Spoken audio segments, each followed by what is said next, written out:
वसई विरारच्या विकासाला नवी गती, मत्स्य व्यवसाय प्रशिक्षण केंद्र व रोरो सेवेसाठी निर्णायक पावले. आमदार स्नेहा दुबे पंडित. वसई विरारच्या सर्वांगीण विकासाला चालना देणाऱ्या दोन अत्यंत महत्त्वाच्या प्रकल्पांबाबत आज मंत्रालयात झालेल्या उच्चस्तरीय बैठकीत ठोस निर्णय घेण्यात आले. वसई विधानसभेच्या आमदार सौ स्नेहाताई दुबे पंडित यांच्या सातत्यपूर्ण पाठपुराव्याला यश येत मत्स्य व्यवसाय व बंदरे मंत्री माननीय नितेश राणे यांच्या अध्यक्षतेखाली सोमवारी 20 एप्रिल 2026 रोजी ही महत्त्वपूर्ण बैठक पार पडली. या बैठकीत वसईत अत्याधुनिक मत्स्य व्यवसाय प्रशिक्षण केंद्र स्थापन करणे आणि नायगाव जूचंद्र ते घोडबंदर दरम्यान रोरो सेवा सुरू करणे या दोन प्रमुख विषयांवर सखोल चर्चा झाली. या दोन्ही प्रकल्पांना मंत्री स्तरावर सकारात्मक प्रतिसाद मिळाल्याने वसई विरारच्या विकासाच्या दृष्टीने ही बैठक निर्णायक ठरली आहे. मत्स्य व्यवसायाला आधुनिकतेची जोड. वसई तालुका हा पारंपरिक मत्स्य व्यवसायासाठी प्रसिद्ध असून हजारो कुटुंबाचा उदरनिर्वाह या व्यवसायावर अवलंबून आहे. मात्र बदलत्या काळानुसार आधुनिक तंत्रज्ञानाची जोड मिळणे अत्यावश्यक असल्याचे अधोरेखित करत आमदार दुबे पंडित यांनी अत्याधुनिक प्रशिक्षण केंद्राची गरज स्पष्टपणे मांडली.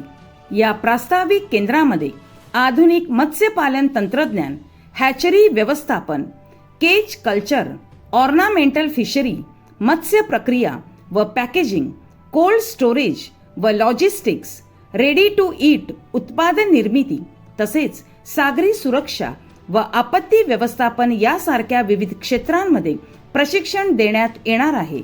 विशेष म्हणजे क्रूज व शिपिंग क्षेत्रातील रोजगारभिमुख प्रशिक्षण स्थानिक स्तरावर उपलब्ध झाल्यास युवकांना इतर राज्यांमध्ये जाण्याची गरज उरणार नाही.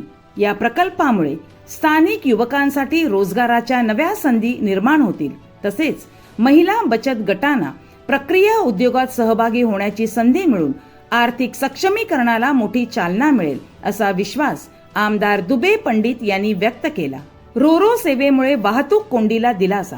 बोरिवली विरार दरम्यान मुंबई अहमदाबाद महामार्गावर वाढत चाललेली वाहतूक कोंडी ही नागरिकांसाठी डोकेदुखी ठरत आहे. यावर प्रभावी उपाय म्हणून नायगाव जूचंद्र ते घोडबंदर दरम्यान रोरो सेवा सुरू करण्याचा प्रस्ताव मांडण्यात आला. या जलमार्गामुळे प्रवासाचा वेळ मोठ्या प्रमाणात कमी होणार असून इंधन बचत आणि पर्यावरण संरक्षणालाही हातभार लागणार आहे. भविष्यात ही सेवा प्रवाशांसाठी गेम चेंजर ठरेल अशी अपेक्षा व्यक्त होत आहे.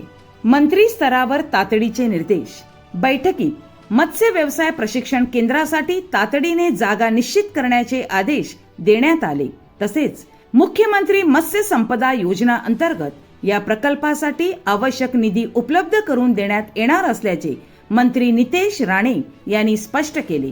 याशिवाय या केंद्राच्या प्रभावी अंमलबजावणीसाठी समन्वयक नेमण्याच्या सूचना देण्यात आल्या असून विविध शासकीय योजनांचा समन्वय साधून प्रकल्प जलद गतीने पूर्ण करण्यावर भर देण्यात आला. रोरो सेवा लवकरात लवकर सुरू करण्याबाबतही सकारात्मक संकेत देण्यात आल्याने नागरिकांच्या अपेक्षा उंचावल्या आहेत. विकासाच्या दिशेने ठोस पाऊल. वसई विरारच्या पायाभूत सुविधा, वाहतूक व्यवस्था आणि पारंपरिक व्यवसायांना आधुनिकतेची जोड देण्यासाठी आमदार सौ स्नेहाताई दुबे पंडित यांनी केलेले हे प्रयत्न निश्चितच दूरगामी परिणाम करणारे ठरणार आहेत. या उपक्रमांमुळे स्थानिक अर्थव्यवस्थेला बळकटी मिळून वसई विरार विकासाच्या नव्या पर्वाकडे वाटचाल करणार यात शंका नाही.